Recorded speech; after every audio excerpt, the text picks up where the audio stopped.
नमस्कार, आप देख रहे हैं इंडिया न्यूज। मैं हूँ आपके साथ कंचन यादव। बात करते हैं खबर की। संसद के मानसून सत्र के पहले दिन सांसद बृजमोहन अग्रवाल ने विपक्ष के रुख पर कड़ी प्रतिक्रिया दी है।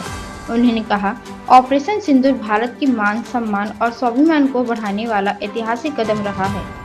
इस पर हर भारतीय को गर्व होना चाहिए, लेकिन दुर्भाग्य से विपक्ष इसका भी राजनीतिकरण कर भारत की छवि को अंतर्राष्ट्रीय स्तर पर धूमिल करने का काम कर रहा है। यह रवैया बेहद निराशाजनक है।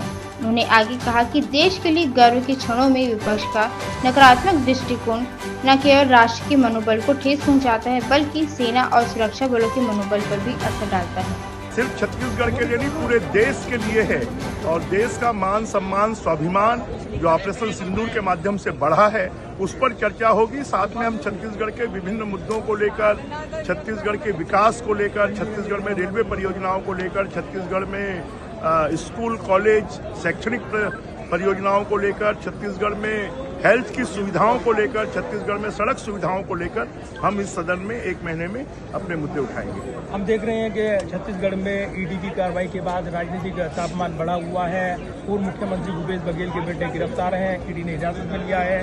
कांग्रेस का आरोप है कि राजनीतिक बदले की कार्रवाई हो रही है। देखिए, पिछले 5 सालों में कांग्रेस ने अपने शासनकाल में खाली छत्तीसगढ़ को लूटने का काम किया है, छत्तीसगढ़ के भले के लिए कोई काम नहीं किया है। इसलिए उनको यह भुगतने के लिए तैयार रहना चाहिए। सदन की कार्रवाई शुरू होते ही प्रधानमंत्री ने ऑपरेशन सिंदूर का जिक्र किया है। संसद परिसर में जो बयान दिया है उसमें उन्होंने सहयोगी दलों के साथ साथ विपक्ष को भी नसीहत दी है कि गर्व करना चाहिए इन पलों का।